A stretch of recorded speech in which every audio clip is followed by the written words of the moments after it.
Bueno, ya estamos otra vez aquí en el teatro. Vamos a empezar la sesión de tarde. Esto es sesión continua, la matinal, y después ahora tenemos la vespertina. Esto debe ser así, vespertina. Vespertina. Morella Negra continúa. Esta mañana ya hemos tenido el esmorzar de libres, hemos tenido a los tubers. He visto que os habéis agolpado en la librería para comprar libros y firmar libros, me parece muy bien. Continuamos teniendo la librería en marcha para que cuando se produzca un descanso, ir a comprar rápidamente estos libros de nuestros escritores emergentes. También tenemos camisetas. Ahora no luce porque me la he dejado en casa, pero seguro que a vosotros os luce de categoría. Las inspectoras llevan la camiseta para que la podáis ver. Muy bien. También tenemos unas bolsas para llevar todos los libros que os compréis con el anagrama de Morella Negra de categoría. Vamos a dejarlo así, no hace falta decir tacos tampoco. Y después tendremos la sesión de pinchos. Allí sí que os pedimos un poco de colaboración. Hemos puesto una taquilla inversa. Ayudad un poquito con vuestra colaboración a que el festival sea sostenible y que Morella Negra continúe por muchos años. Ahora ya nos vamos a poner con lo que es la mesa de los emergentes.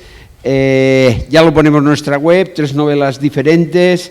La novela Canalla de Ramon Palomar, el thriller psicológico de Jordi Llobregat y la novela más social y de especulación urbanística, La costa de Valencia, de Ignacio Marín, y todo conducido por Santiago Álvarez, un gran dinamizador cultural. Signifique lo que signifique eso. Buenas tardes, ya volvemos a estar aquí. Yo os voy a presentar la mesa de emergentes con voz propia.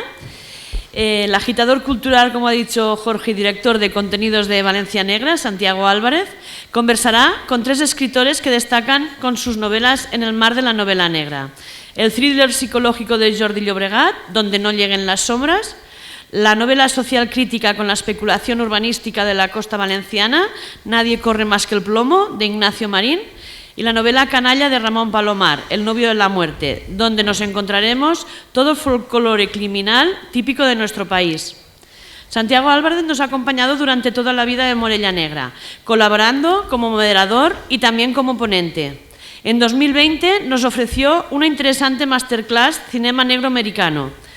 Y en 2023 participó como autor de la novela Muerde Almas, dentro de la Mesa Rural Noir, y esta vez vuelve a Morella como moderador. Tengo que decir que la novela de Muerde Almas está ambientada en la comarca de la Tinença de Benifassà, aquí al ladito, que hicimos una promoción de su novela en Castell de Cabres, no sé quién la acompañó. Hicimos lo mejor que pudimos y bueno, que tengas mucha suerte y a ver si puedes vender muchos libros. Claro, sí. Y ahora ya sigues tú con... Claro. Bueno, lo primero, muchas gracias por venir aquí esta tarde de sábado, una tarde intensa que vamos a tener muchas otras cosas durante el Festival de Morella Negra. Para mí Morella Negra es un festival muy importante y además también un lugar, no solo Morella, sino Morella Negra, un lugar donde te quieres quedar, ¿no? Un lugar donde, por ejemplo, puede, para un murciano, entender que, bueno, que caigan unos copos del cielo, te pone entre la maravilla y el espanto, ¿verdad? Entre la incredulidad y el gozo, ¿no? Y bueno, también pues sitios como Casa Roque, el Prats, el Qué de Qué, todo esto forman parte ya de mi geografía sentimental gracias a Morella Negra y muchas otras cosas más. Gracias a Jorge, Nancy, María José y todo el equipo de Morella Negra que lo hace estupendamente. Siguiendo con la ronda sentimental, porque yo soy un poquito sentimental, y antes de hablar con Ramón, con Jordi y con Ignacio, que son grandes autores que además, como aquí en Morella Negra lo saben bien y me lo han puesto muy fácil, cuando se lo pone uno fácil un moderador le pone 3 novelas que sean muy parecidas, entonces todo es muy fácil. Bueno, esto es exactamente así, solo que al revés. O sea, no son muy parecidas ninguna. Aunque ya veremos que vamos a encontrar algún paralelismo sorprendente. Pero sí que quería simplemente tener una nota, porque vosotros sabéis que hace un par de días tuvimos un momento de espanto terrible en Valencia, ¿verdad?, con un incendio terrible, y hemos tenido, todos los que venimos de Valencia, Jordi, Ramón, yo venimos de Valencia, Ana viene de Valencia y algunos más, hemos tenido una nota solidaria de gente que no te suele hablar, gente que no te suele llamar y que te llama para decirte, ¿estás bien? Y en el fondo imaginan que estás bien, porque es un edificio lo que se ha quemado, no toda Valencia, ¿vale? Pero bueno, eso también es algo que nos llama. Y quisiera citar unas pocas palabras de Ramón Palomar, que ya aprovecho para hacer media presentación. Una de las cosas que más admiro de Ramón es que escribe todos los días del año en la página 2 de Las Provincias. Me parece un prodigio poder escribir todos los días un texto que importe, ¿no? Y entonces, de ese texto de ayer, dice, nadie da los buenos días, nadie habla, nadie tiene ganas de pronunciar tópicos, nuestras miradas chocan, duras y tristes, cargadas de rabia, y nos entendemos mediante la telepatía de la pesadumbre. Porque eso pasa, ¿no? Es algo como que no quieres hablar de ello, que es como terrible, pero de alguna forma esa solidaridad subterránea o a base de llamadas, de WhatsApp y demás, se agradece mucho, así simplemente. Y también, muy importante, la gente que no nos ha llamado, que no te ha escrito un mensaje, pero que ha pensado en ti, que sé que hay mucha gente, ¿no? Entonces eso también es importante. Así que esto por las víctimas, las pérdidas materiales y bueno, y tantas cosas que nos alertan sobre todo de que, y ya lo traigo otra vez al terreno de la mesa, de lo que trata la novela negra, que yo creo que en el fondo una de las cosas que trata la novela negra es que vivimos en un mundo que no es seguro, ¿verdad? Tenemos la sensación de que nuestra vida es segura, de que todo está bien, pero la novela negra te saca, ¿no?, de distintas maneras que vivimos en un mundo que no es seguro. Así que vamos a empezar con nuestros invitados. Yo lo que suelo hacer es que los presento individualmente, hablamos un poquito de su novela y luego tratamos temas todos juntos. Empiezo por aquí por mi izquierda. Ramón Palomar, ya te he citado antes. Bueno, bienvenido a Morella, que es la primera vez que venías. No es exactamente la primera vez y muchas gracias por lo que has comentado y estoy muy emocionado por venir a Morella porque mi padre, cuando consiguió su plaza de catedrático, inauguró el Instituto de Onda, que está relativamente cerca de Morella. Y entonces yo estuve viendo en Onda desde que tenía un añito hasta que tenía 3 y todos los fines de semana veníamos con la familia a toda la zona del Maestrazgo. Y de hecho tengo una foto con 2 añitos, así cuando vas a llegar a Morella, que estoy ahí hecho un enano con cara de fava con mi hermana y con Morella al fondo, que es una maravilla. Entonces para mí ha sido muy emocionante regresar a Morella. Qué bien. Porque no tengo recuerdos, claro, evidentemente, aquella época de 2 años. Tengo fotos, pero recuerdos no. Como Gandalf, no tengo recuerdo de este lugar. Exacto. Muy bien. Bueno, pues Ramón, lo conocemos todos, es es un símbolo épico casi del periodismo valenciano, aunque él dice que no es periodista, pero bueno, los hechos lo contradicen, digamos, lo escuchamos todos los días. Yo tengo el privilegio de, desde hace 10 años, colaborar en su programa Abierto a Mediodía, el 99.9 en Valencia, el magazine más escuchado en Valencia.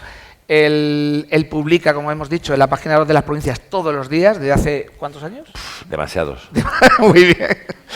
Y también es autor de 3 novelas estupendas con un sabor propio, ¿verdad? Que son 60 kilos, que son la gallera y El novio de la muerte, que además Grijalbo ha tenido el acierto de darles como una cromatografía muy reconocible, ¿no? Que también tiene que ver con esa forma reconocible de escribir. A veces hablamos de una novela que tiene que ver con, se habla de tarantiniano, se habla de gamberro, se habla de canalla, cuando se habla de tu literatura. Estamos hablando de la historia de un personaje, yo luego hablaremos de los personajes, pero de un personaje que recorre nuestra geografía social, digamos, desde los años 50 hasta la Valencia de la ruta del bacalao y demás. ¿Cómo te surge decir, quiero contar la historia de un tipo que se convierte en el genio del lumpe, bueno, que crea su imperio realmente? Sí. Y no es un imperio del bien. No, es del mal, claro, del mal. Lo de cómo levantas un imperio del mal creo que siempre es uno de los grandes clásicos de la novela negra. El grandes clásicos es dar el último golpe, que nunca es el último porque es el penúltimo, cómo me hice muy malote y cómo levanto un imperio del mal. Entonces la presencia de Ventura Borràs, que es el protagonista del novio de la muerte, aparecía relativamente poco o muy levemente, tanto en 60 kilos como en la gallera. Siempre era una presencia que flotaba por arriba y es el típico tío muy espabilado que maneja los hilos. Tiene una particularidad y es que es sargento de la Legión y está en Ceuta. A mí siempre me ha interesado todo el mundo de la morería porque desde los 4 a los 11 años vivimos en Tánger. Cuando mi padre sale de Onda, se va de catedrático a Tánger. Y el moro de la morería, el mundo de la morería siempre me ha fascinado y porque es muy pintoresco, es muy divertido, es muy gamberro y Tánger además se conocía muy cosmopolita. En los 70 los Rolling Stones iban ahí de borrachera, estaba William Burroughs, Joe Barton, Ángel Vázquez, que es el mejor escritor, en fin, había un montón de gente por ahí que desfilaba. Gente que había acabado la Segunda Guerra Mundial y había salido por piernas allí. De hecho, Tánger es Casablanca en la película. Hace poco lo volvían a decir. Claro. La película Casablanca le iban a bautizar como Tánger, pero por un problema de copyright no pudieron. Pero el ambiente que sale en Casablanca, de espías, casinos, garitos ilegales, etcétera, etcétera, es Tánger.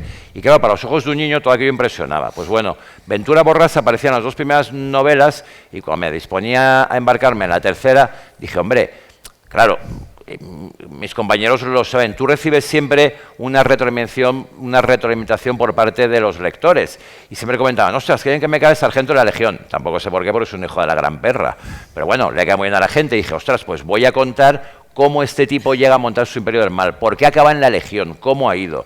Entonces empecé a recordar historias, a mí siempre me gusta fijarme en la vida real y en historias y luego ya empiezas a maquillar, a ficcionar, etcétera. Y hay varios apartados en nuestra historia que desconocemos. Por ejemplo, la falange. Nos ha llegado el arquetipo y el tópico del falangista repeinado después de la Guerra Civil, que era un chula, era un imbécil, que es verdad. Ese era un oportunista. La primera falange era gente muy revolucionaria y, de hecho, usan los colores de la CNT, el rojo y el negro, e intentaron acercarse a la CNT para unirse. Era gente que quería el reparto de tierras, nacionalizar la banca, en fin, crear otro mundo, una empanada mental además con el fascismo de Mussolini. Pero que desde un punto de vista literario me pareció muy interesante porque la gente lo desconoce. Eran josantonianos de primera época y José Antonio solo tuvo un diputado, que era él, o sea, eran muy minoritarios. Basta que después de la Guerra Civil todos los oportunistas se apuntan porque es un partido que existía. Entonces hubo un sector de la falange que incluso querían hacer atentados contra Franco, porque consideraban, y era cierto que Franco les había traicionado, y decían, yo no he hecho la Guerra Civil para esto, yo no he hecho la Guerra Civil para que siga mandando a la Iglesia, la oligarquía, la burguesía, los señoritos de siempre. De hecho, Edilla estuvo condenado a muerte, Dionisio Ridruejo cuando vuelve de Rusia estuvo siempre arrestado toda la vida, y lo pasaron muy mal, eran una minoría. Entonces, claro, otra característica de la novela negra, los perdedores. Son perdedores. Entonces dije, bueno, pues Ventura, el padre y su tutor espiritual, falangistas de primera época, los llamados camisas viejas, los revolucionarios, los que odian a Franco. Y entonces, claro, se buscan la vida, toman la justicia por su cuenta, hasta que, digamos, les trinca la poli, y Ventura, muy adolescente, tiene que ir a la Legión. Por eso llega a la Legión. Y ya en la Legión, él, por la educación que ha tenido con su padre, que es muy bruto, y con su tutor espiritual, pues empieza a hacer sus traparecerías, sus corrupciones, sus contrabandos, sus trapicheos y tal, empieza a cargarse a los gángsters que hay en el norte de África e intentamos que llegue a la cúspide. ¿Qué pasa cuando llega a la cúspide? Pues que normalmente, yo creo que pasa en el mundo de la empresa, o incluso los actores, los directores de cine, cuando llegan tan arriba, dices, bueno, ¿y ahora qué? ¿Qué tienes ahí? Seguramente pues la soledad, o no. Aparece todo en el libro, pero la idea era esa, es decir, voy a trazar todo el recorrido de Ventura Borràs y acabo un poquito con la ruta del bacalao. Yo viví la primera época, era estudiante, pero trabajaba en un bar poniendo copas, porque hay una historia muy divertida en Valencia que también, vamos a lo mismo, muy poca gente conoce. A lo mejor os suena la mescalina, que era una droga muy popular en los 80 y en los 90. Hay una canción de Los Rebeldes, sí, Mescalina, sí, mi amor, sí, que la hicieron por eso. Bueno, la mescalina en una capsulita así estaba sintetizado del peyote y es un invento de 4 hermanos valencianos, de un pueblo que no diré cuál porque no quiero que me rompan las piernas. Dilo. O sea, lo de Alginet. Pero no lo digáis, que no se habla de aquí. Está grabado. Vale, eso. Es decir, antes de Breaking Bad, en la Comunidad Valenciana ya tuvimos un Breaking Bad.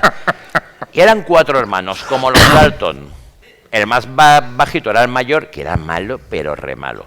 Bueno, trincan a un químico, efectivamente. Sintetizan la mescalina. La mescalina se empieza a vender, se empieza a popularizar, que a Valencia venía gente de Madrid, de Francia, de todas partes. Yo soy primera generación Erasmus, fui a Po, el País Vasco francés, y lo primero que hago al ir al bar moderno de la ciudad es ¿de Valencia? ¿Has traído mescalinas? Y digo, pues no he traído mescalinas, tío, tampoco me iba a jugar en la aduana. Había una ¿Eran discoteca en naranjas o Valencia. mezcalina? Sí, Una de sí, dos. No, no, una de dos. en esa época era más la mezcalina. Vale. Había una discoteca en Valencia, la de Toño el Gitano, y lo cuento porque lo cuenta en sus memorias, que hizo mogollón de conciertos con grupos ingleses y americanos, punkis. Y cada vez que venían a Valencia, lo primero bajaban del avión, los recibía, abre la boca, ¡pam! Les daba una mezcalina y eso, les va a la playa y tomaba una paella. Y los tíos, claro, alucinaban tanto con la mezcalina que querían volver siempre a actuar a Valencia. Y se corrió la voz por toda Europa. Bueno, la mezcalina empieza a triunfar. Empiezan a vender. Os hablo del año 88, 89. Y por primera vez en la historia del crimen, hay unos tíos que lo cortan en seco. Es decir, no les pudo la avaricia. Que eso es el último golpe, que nunca es el último, siempre quiere otro golpe, dar otro palo y tal y cual. Y estos 4 hermanos, yo creo que fue cuando salió la canción de los rebeldes que dijeron, tío, vamos a parar ya, porque es que nos van a pillar. Ganaron tanta pasta que le invirtieron en una macro discoteca, no diré cuál, Dilo, Juan. Isla, Muy bien. en Alcudia. Una discoteca enorme, que el nombre original era Islam, con una palmerita. Las embajadas árabes protestaron, dijeron, ¿cómo Islam? Un antro de pecado. Y los otros dijeron, vale, pues lo quito. Quitaron la M. Porque era y más así barato se para quedó cambiar el luminoso. Isla, claro, y se quedó Isla Claro. sin la M con la palmerita, Totalmente. que era de un oasis, pues de una isla. Pero es que encima la discoteca les iba de maravilla. Y dices, joder, nano, es que te has forrado con la droga y ahora blanqueando pasta con la discoteca. Entonces también me interesaba, digamos, empezamos con el blanco y negro del primer franquismo, con toda el hambre, la falange, la España gris, gente con pistolas, etcétera, etcétera, y acabamos con todo el colorido de la ruta del bacalao. Y me parecía que era como un recorrido sentimental muy interesante decir, oye, en apenas 1 o 2 generaciones, ¿cómo ha cambiado este país? Y tanto, y tanto. Como decía, novelas muy distintas. En el centro tenemos a Jordi Llobregat, escritor y sin embargo amigo. Quienes nos conozcáis ya sabéis que llevamos 12 años detrás del monstruo este de Valencia Negra. Me copia que el empezamos, corte de pelo. Exacto, que empezamos hace 12 años en una cafetería con unas cervezas y se nos fue de las manos. Jordi publicó la su primera novela El secreto de Vesalio, traducida a más de 20 idiomas, que se dice pronto. Yo he conseguido traducir la mía al huertano y ya está. No. Él ha seguido. Panocho. Él ha seguido. Y luego ha seguido con sus novelas No hay luz bajo la nieve y últimamente Donde no llegan las sombras. Claro, es que siempre... Pero Es siempre horrible digo para cuando eres fastidiar. el moderador Pero y se te hace está- todo eso bola. es, Sí. Ojalá no se acuerde. Sí. Que es una novela que es muy distinta en el sentido que geográficamente nos vamos a otro lugar, nos vamos a otro género, nos vamos al thriller, nos vamos a este ambiente norteño que nos suena muy español en el thriller. Segunda novela de personaje Alex Serra. Y en el que abordas ya de entrada, porque esto está en la sinopsis, no hay ningún tipo de spoiler, en la desaparición de niñas, ¿no? Quiero decir, siempre hay un material muy sensible en la literatura y varios tipos de materiales muy sensibles, pero uno es la desaparición de aquellas personas, de aquellos que son tan vulnerables y que los que sois padres pues también lo sentís de una manera muy poderosa, ¿verdad? Porque no puede uno dejar de pensar en lo que tiene, ¿no?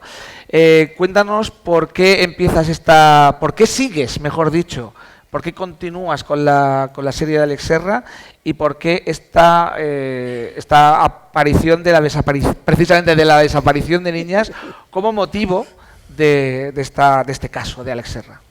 Bueno, básicamente yo tengo una niña de 12 años que quiero matar continuamente. Últimamente la quiero matar mucho y la mejor forma era hacerlo en ficción.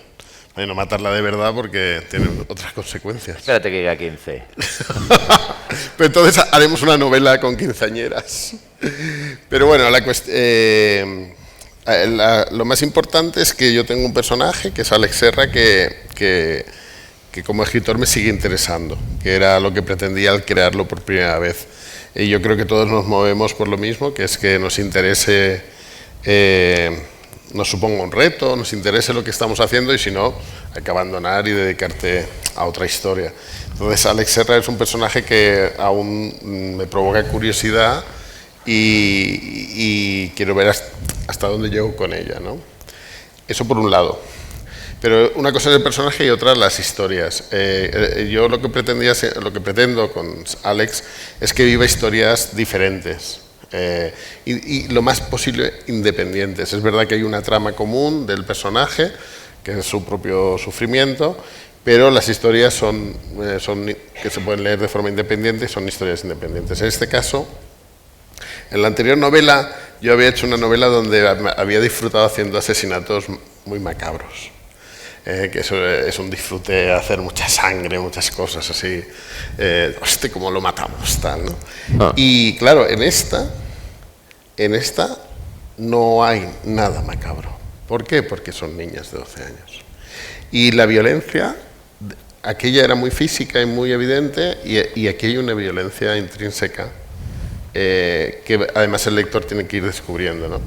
Y curiosamente soy como todos los de aquí, somos muy lectores, excepto alguno que se haya equivocado y diga que es eso que hay encima de la mesa. Y yo hubo una época que no podía coger libros donde las víctimas fueran niñas, porque yo tenía una hija en casa y me daba impresión.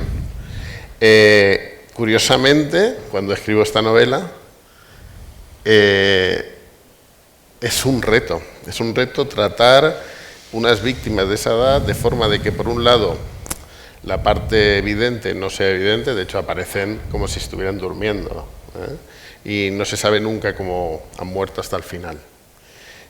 Sin embargo, el trabajar a otro nivel, lo que realmente, por qué son víctimas y si son realmente doblemente víctimas, y todo eso a mí me ha gustado especialmente. Y sobre todo tiene que ver también, y eso sí que ahora es sin bromas, claro, una niña de 12 años, como decía bien Ramón, está con un pie saliéndose de la niñez y otro pie aún manteniéndose ahí, ¿no? Y de alguna forma esta novela va de eso, ¿no? De la pérdida de la inocencia, que aquí todos hemos sido niños, todos. Y el título de la obra, que por cierto es de mi hija, tiene que ver con aquella parte que aún guardamos de niño, porque todos guardamos una pequeña parte. La tenemos ahí, a salvo de todo, que a veces asoma cuando reímos de verdad, cuando miramos con amor de verdad a alguien, cuando, digamos, nos quitamos todo el caparazón que nos hemos puesto para protegernos en un mundo adulto, ¿no? Entonces, donde no llegan las sombras en realidad según pasan los actos, y hablo de ella, porque como sabéis, los escritores no tenemos ni idea de qué va nuestra novela hasta que empezamos a hacer entrevistas. Y nos preguntan y dices, es verdad, es verdad. Pues yo creo que según pasa el tiempo y hablo de esta novela, me doy cuenta más que va por ahí, con un homenaje de la pérdida de la inocencia, de la de todos, y representada por esas niñas, ¿no? Que desaparecen. Muy bien, pues y hablamos ahora con Ignacio Marín. Jordi y Ramón vienen de Valencia. Ignacio Marín no viene de Valencia, pero casualmente habla de Valencia, ¿no? Viene de Vallecas, y claro, Vallecas para nosotros en el imaginario habla como de un barrio no conflictivo, pero donde hay tensión social, donde hay preocupación social, y precisamente eso ocurre en tu novela, ¿verdad? Entonces, que es más rápido, más rápido que el Nadie corre más que el plomo. Más rápido que el plomo. Nada es más rápido que el plomo, correcto. Es que me ponéis unos títulos donde no llegan no sé qué, tal. Es muy bueno. La próxima novela es de una palabra, títulos de una palabra. Entonces, una de las cosas que creo que resaltar, claro, ahora nos explicas tu conexión con Valencia, si es que la hay, porque eso sí que no lo he investigado, o el interés, porque al fin y al cabo tú estableces el asesinato de un alcalde que se apellida Puig, pero no, ¿Cómo no os preocupéis. No le van a invitar a Morella? No os preocupéis, Vicente Puig, no os preocupéis, Vicente, es otra cosa. Madre mía. Bueno, se llama así, lo has llamado tú, yo no, vale. Bueno, de un alcalde en una localidad valenciana que es Benissa de la Safor, que en realidad es una mezcla, porque claro, Benissa está en la Marina Alta, pero tú le has puesto a la Safor y le has cambiado el nombre pues para crear una localidad para que no te maten básicamente los de esa localidad, correcto, pero tú conviertes esa localidad, creo, en el epítome de una forma de hacer política o de hacer política inmobiliaria o de trabajar lo social desde las altas esferas. Entonces creo que la pregunta inicial sería ¿por qué eliges esa población y qué es lo que es en realidad Benissa de la Safor? Bueno, muchas gracias en primer lugar por por querer contar conmigo aquí en Morella. Es maravilloso, no lo conocía y bueno, ya me tendréis aquí en más ocasiones porque me ha encantado. Realmente Benissa Safor efectivamente es una alegoría a la especulación inmobiliaria, a todo el boom inmobiliario, una manera también como de refrescar la memoria en cuanto efectivamente a la fiebre del ladrillo, ¿no? Porque realmente parece que es un fenómeno nuevo, pero es un fenómeno que desde la mitad del siglo XX se lleva sufriendo, en especial en la costa mediterránea, ¿no? En todo ese turismo de masas, en ese turismo de consumo industrial, ¿no? que tan mal hace a los modos de vida tradicionales y también al entorno, ¿no? Al entorno natural. Y bueno, Benissa, efectivamente, como has dicho, también quería contar con el nombre de Benissa porque es un homenaje también a Chester Himes, que está enterrado en Benissa, pero me lo quería llevar a... Ramón siempre me lo cuenta esa historia de Chester Himes, sí.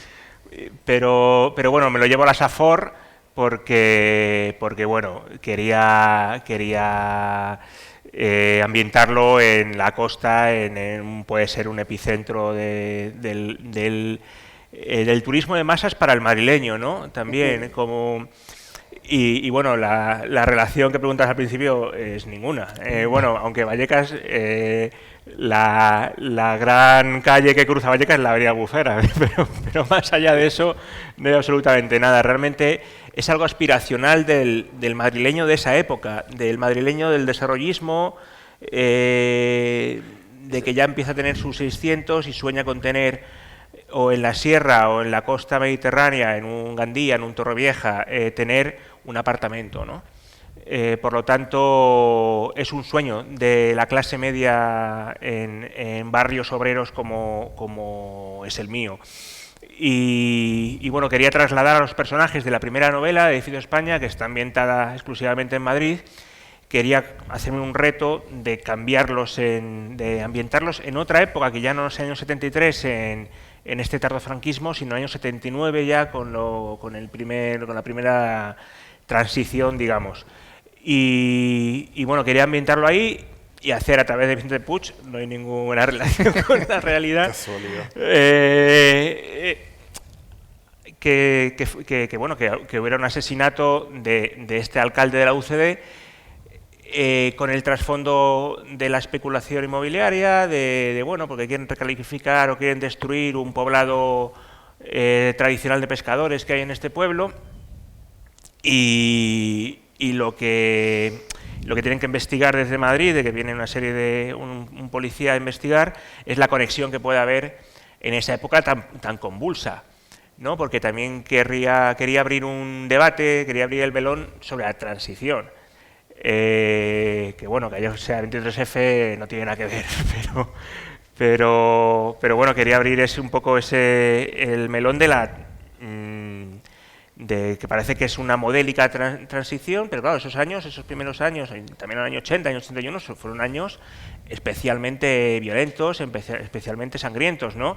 No lo digo yo, lo dicen las hemerotecas. Y había una tensión política además, una tensión en la calle, que me quería poner también el foco y abrí el debate de que si era un producto tan exportable como se decía, ¿no? Y qué decir, para describir y para ambientar la novela, pues no es aquí por ser cariñoso con vosotros, pero obviamente me vas a comparar el hormigón de Vallecas con la costa y con los espacios abiertos y demás, ¿no? Por eso también la portada también es muy clara, ¿no? Busca colores claros, busca el azul del cielo, el azul del mar, la arena, ¿no? Busca romper un poco con el paradigma de la novela negra, ¿no? Que es siempre oscuro, siempre negro, gabardina, llueve, grandes bloques de hormigón, ¿no? Y con esa fallera que es lo valenciano, que tiene como algo resquebrajado dentro, ¿no? Sí, es realmente lo pone, la única nota valenciana de verdad es la autora, que es Jen Díaz, que es de hecho es de Gandía, y quiso hacer para ilustrar la sordidez de esta novela, ¿no? usando el folclore valenciano y los modos de vida tradicionales, utilizar esa especie de Catrina fallera que la verdad que bueno, impone ya desde la portada. Y bueno, es un buen trabajo y representa muy bien toda esa violencia que también viene en el título, ¿no? Nadie corre más que el plomo. Hablamos, y ahora vamos a hablar todos. Me parece muy interesante, perdona, lo que dice de la Costa y tal, un par de cosas que me parece muy interesante. Una, tenía un amigo, conocí un tipo cuyo padre era promotor en la Costa y constructor, en zonas cercanas a Oropesa, esos que hacían unos bloques horrorosos en octava fila. Y un día, inocente mí, se lo reprocho a mí, y digo, bueno, no sea tu padre, tío, joder, hay una octava fila. Y me dijo, no, estás muy equivocado. Para alguien que viene de Vallecas, estar en octava fila y tener más de 10 minutos es maravilloso, a un precio muy asequible. Y dije, hostia, pues es verdad, porque todo el mundo tiene derecho a poder ir al mar y estar cerquita. Claro, para un valenciano de la costa, te levantas y ves el mar, no concibes ahí en octava fila, pero dices, pero coño, para un tipo que viene de Orcasitas, de Vallecas y tal, mola mogollón. Y me gusta también que se haya fijado en la transición, que yo sí que creo que fue muy modélica, dentro de lo posible, porque un momento terriblemente convulso, y sobre todo creo que además sí que es verdad que todo el mundo se perdonó, desde el búnker a los comunistas de Carrillo y tal, y era un momento muy convulso, terriblemente convulso por los atentados, por etcétera, etcétera. Pero en el novio de la muerte voy también un poco a esa época, pillando una parte que tendemos a olvidar también, y creo que es muy bueno que repasemos la transición, tanto estamos a favor como estamos en contra, que es, estaba en aquella época la Marcha Verde, y era cuando Franco estaba entubado, y era cuando a Juan Carlos, el emérito, le llamaban Juan Carlos el Breve, anda que no ha durado, ya está en Dubái el tío, tan ricamente. Entonces son épocas que me gusta que haya gente que empecemos a fijarnos, de decir, vale, más allá de la historia oficial, vamos a usar todo esto como telón de fondo. Entonces me parece muy interesante. Recuerdo en Tánger me comí la Marcha Verde allí y la muerte de Franco allí, y en Tánger veíamos las dos Españas, con amigos de mis padres brindando con el champán y otros que eran muy de derechas llorando a moco tendido. Y cuando salían, ¿os acordáis que había unas grandes colas, estaba el cadáver del dictador ahí, y había gente, eso es de mi pueblo, lo decía, es de mi pueblo, y dices, hostia, ¿qué está pasando aquí? Pero está muy bien que haya gente que nos empezamos a fijar en esa historia reciente. Y de hecho esto lo llevamos un poco a esto de, bueno, creemos ya que han llamado autores emergentes, pero sobre todo, a mí una de las cosas que me importa de la novela negra, cuando me preguntan previstas y tal, que llevan 10 años haciéndolo, no lo olvidéis de esto del boom de la novela negra y todo esto, es que qué hay que hacer para que esto sea... Y yo siempre hablo que hay que intentar tratar nuevos temas o que hay que intentar de verlos de manera diferente. Y uniéndolo con esto, quería citar una frase que comentas tú, que cuando citas a Josep Pla, que dice, Josep Pla decía que en la literatura había la literatura de la imaginación y la literatura de la observación. Entonces, no sé, hilar estas dos cosas, sino por la imaginación pura o por la observación de las cosas que vemos o por cualquier cosa mixta, vosotros contáis lo que contáis. Pues empezamos por Jordi, si quieres, por cómo contamos esas historias. ¿Qué nos importa más? ¿Nos importa la fantasía de la imaginación? ¿Nos importa la observación? ¿Mezclamos cosas? ¿Cómo lo tratamos? Ostras, macho, me había ¿Observas a tu momento hija? Estaba pensando en otra cosa. Yo he ido a la universidad, no sé tú. Pero en Murcia. A la de la calle. Claro, has hecho la siesta y se te nota. A ver si en Valencia pasa igual. Bueno, a ver.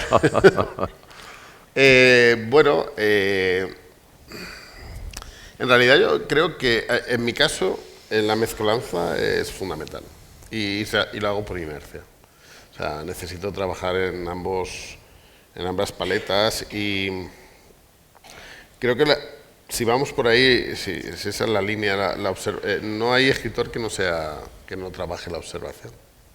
No conozco a nadie que no tenga incluso una tendencia voyeur. ¿No? De hecho, lo hemos hablado, que a veces... Tú llevas una camiseta que dice... ¿Qué dice tu camiseta? No, esa no, la que llevas a veces.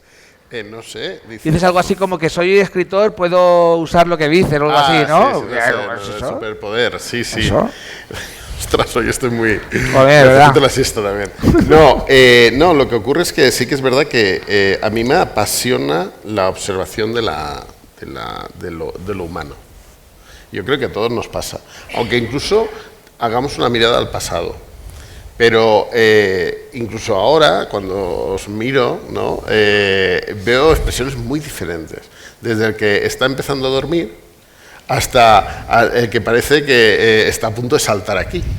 Y en mi cabeza es, ¿por qué se duerme ese hombre? ¿Qué le habrá pasado?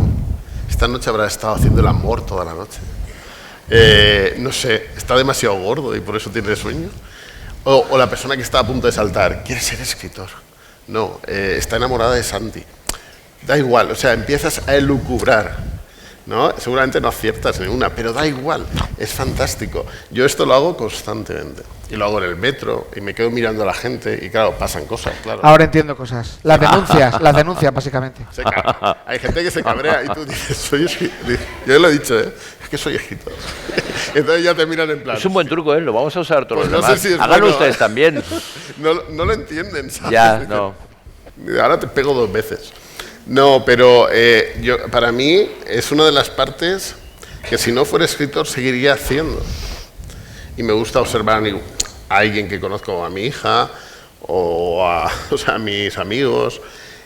Y a veces, que yo hablo mucho en general, soy muy de hablar mucho, a veces me retiro cuando somos un grupo para disfrutar de cómo interactuamos. Además, es tan maravilloso el ser humano porque cada uno de vosotros es único y lo va a ser para siempre, es diferencial.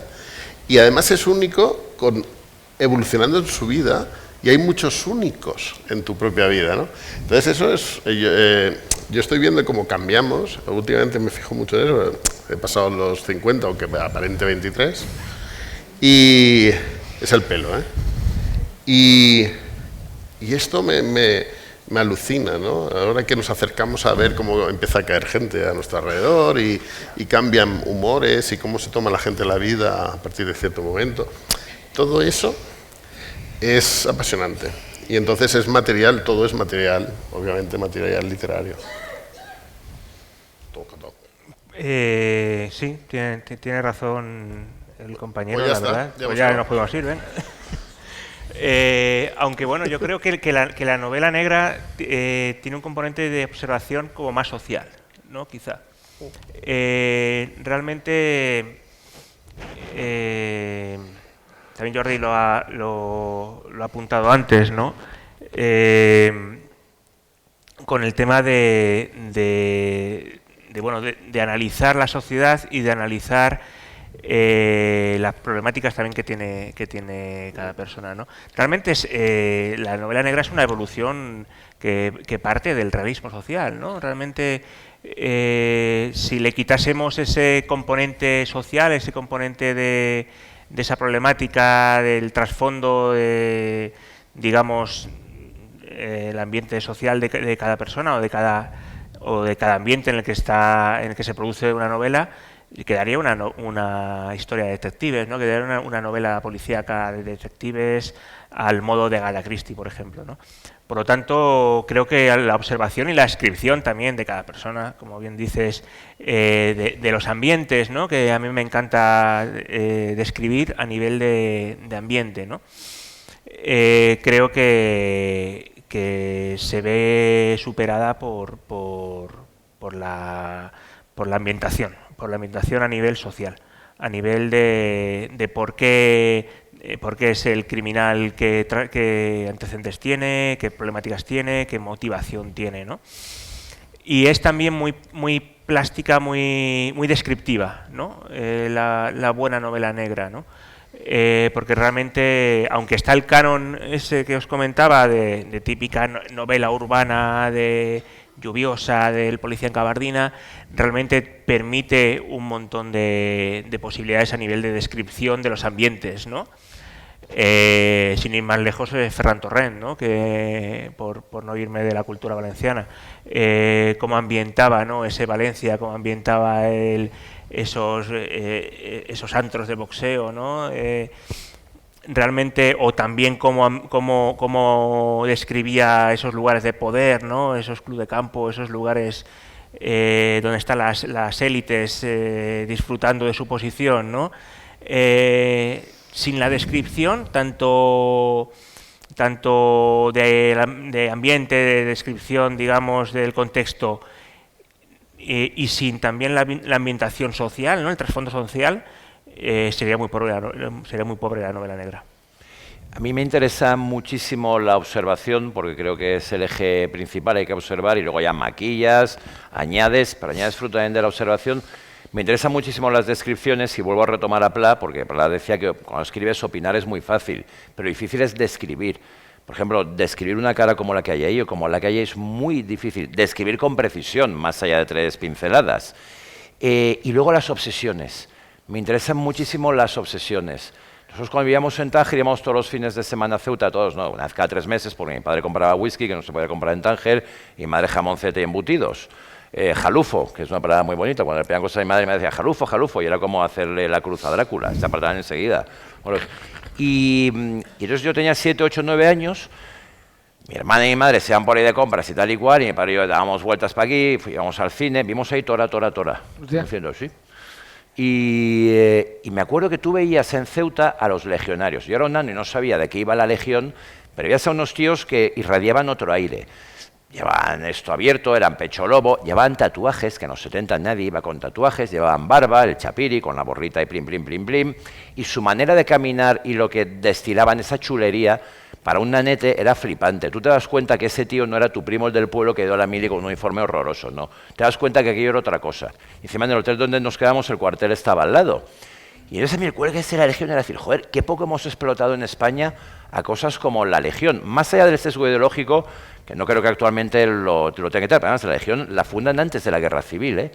Y dices, qué poco explotamos lo nuestro. Mira que amamos, afortunadamente la tendencia se rompe con gente que está aquí más allá, pero siempre babeamos con Mobile, con Biloxi, con Alabama, con Wichita, con Juárez, con Tijuana, y dices, hostia, pero si tenemos aquí un mundo de gitanería apasionante, un mundo taurino apasionante, un mundo de boxeo apasionante. Perico Fernández y gente de esta, Dundum Pacheco acabó de portero en Benidorm, en antros de Benidorm, en After Hours.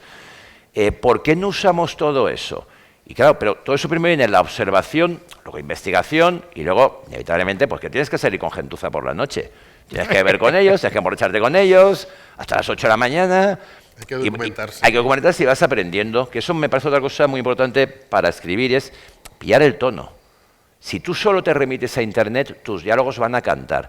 Tú tienes que pillar el tono. La gente que no sabe cree que la gente de Lumpen no le habla mal. Y se han quedado con la copla de pasa, colega, tronco. No hablan así. Hay de los príncipes en el Lumpen y en todos esos ambientes. Pero tienes que dar con la musicalidad, con el timbre. Y todo eso es muy, muy interesante. Bueno, pues total.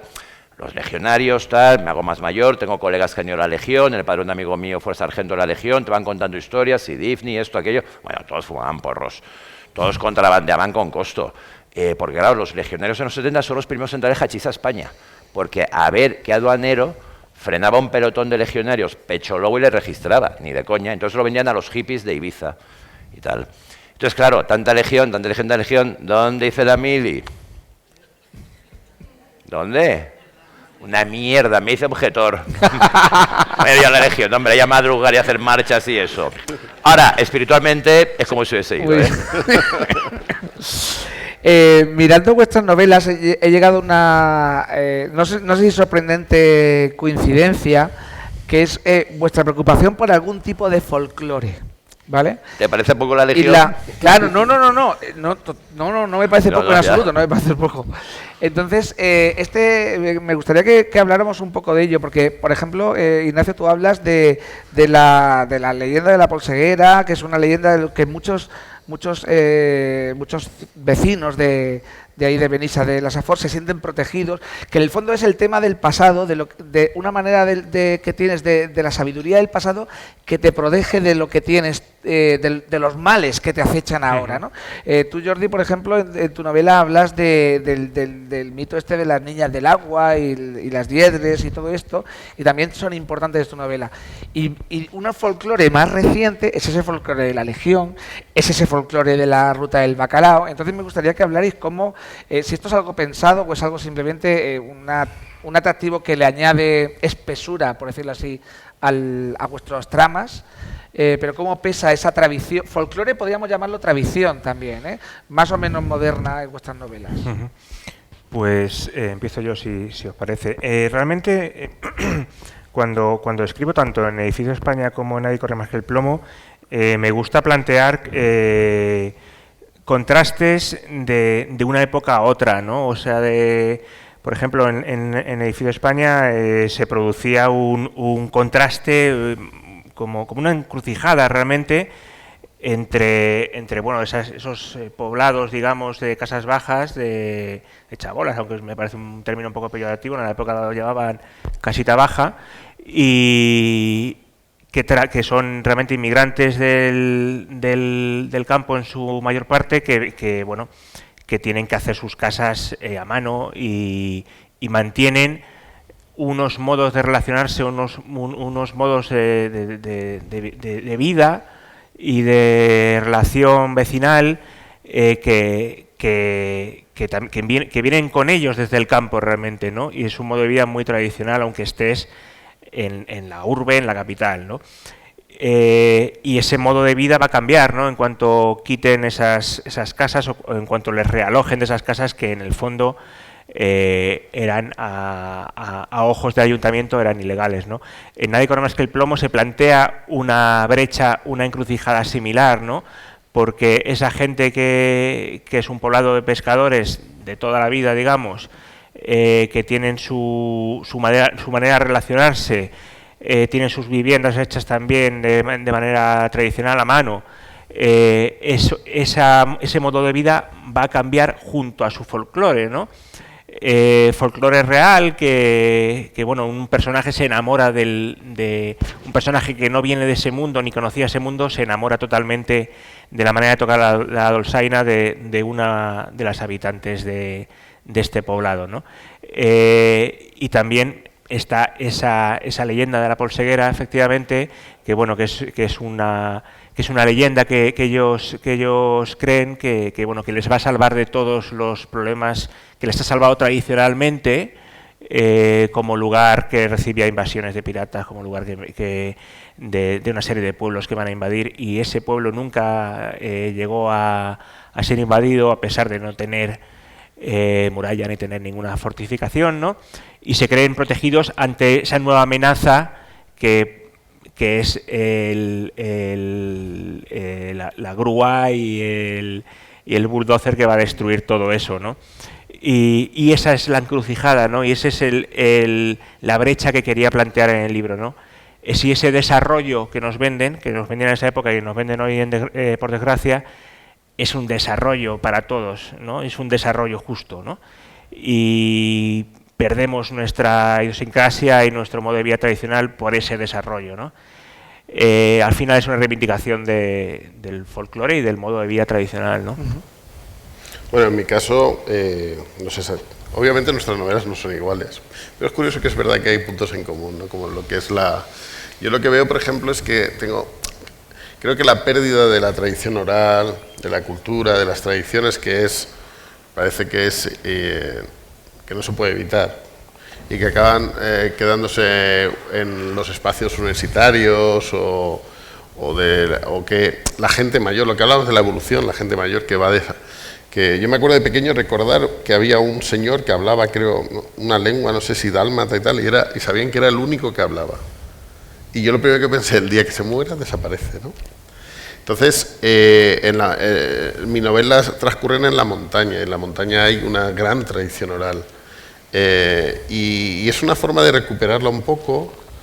Me funciona bien para lo que yo quiero explicar, ¿no? Dentro de la historia, pero sobre todo pues, me gusta mucho que la gente descubra cosas como la tiñosa, ¿no? La tiñosa, no sé si sabéis, pero la tiñosa es la niebla en la montaña, en la alta montaña.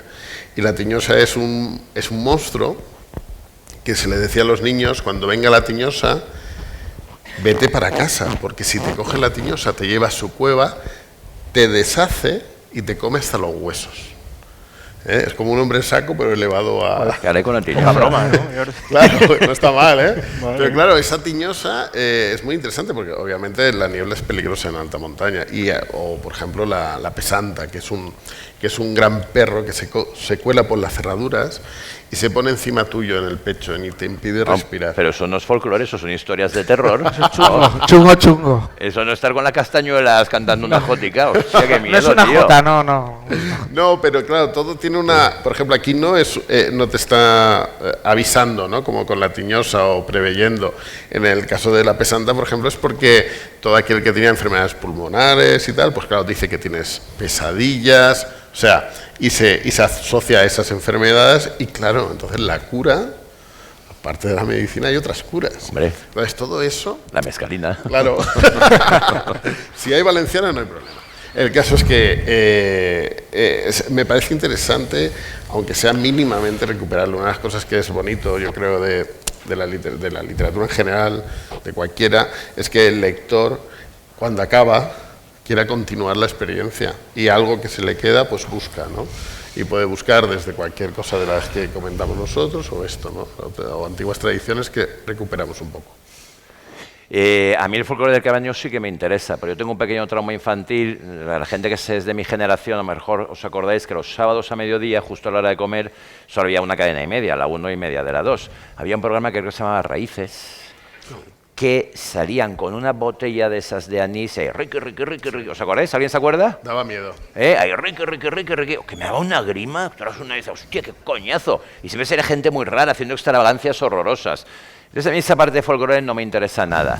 El folclore más de terror sí, el de Roma Santa, etcétera, etcétera. Y luego con 60 kilos sí que estuve con mucha gitanería también por amigos y tal. Y flipé, que yo no lo sabía, porque tiene una fijación con Camarón, como la que algunos tenemos o tienen por Elvis. Es decir, Elvis vive. Ellos tienen banderas con el careto de Camarón, Camarón vive, salpicaderos de coches, Camarón vive, Tatuajes, por supuesto, vajillas de Camarón, que cuando me la enseñaron dije, tío, quiero una, la necesito. Entonces, esa especie de folclore bizarro, aunque bizarro esté mal empleado, esa especie de folclore restaurante sí que me interesa, porque me parece un gran material literario.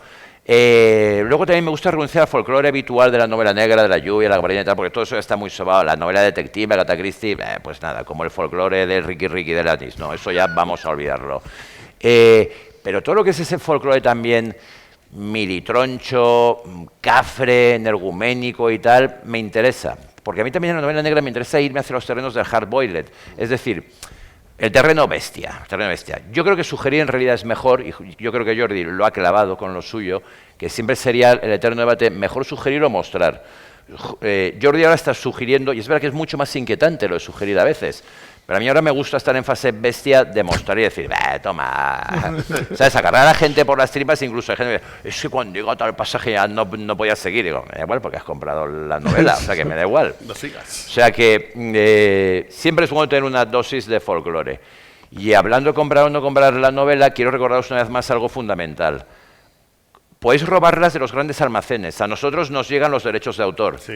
Tened eso siempre en cuenta. De las librerías molonas de barrio, no. Pero grandes almacenes, sí. Acordaros siempre. Además, si os detienen, Porque no que se nos lo llegan van a los derechos de creer. autor. Ya. Si se les detiene, además no se lo creen. ¿Qué has robado? ¿Libros? Sí. Como pasa nada. creo que tenemos 3 minutos escasos, ¿verdad? ¿Puede ser, comisari? Que has tirado el Mira, sombrero ¿has y eso visto? significa... Sí. ¿Eso significa Algo qué te tal? traías con el sombrero. ¿Algunas palabritas de Bueno, despedida? una palabrita de despedida porque ahora van a venir otros actos, ¿vale? Ahora tenemos, de hecho, el premio Melanos Polo. Pero no van a y ser luego mejor que vamos a tener este, recordadlo. No.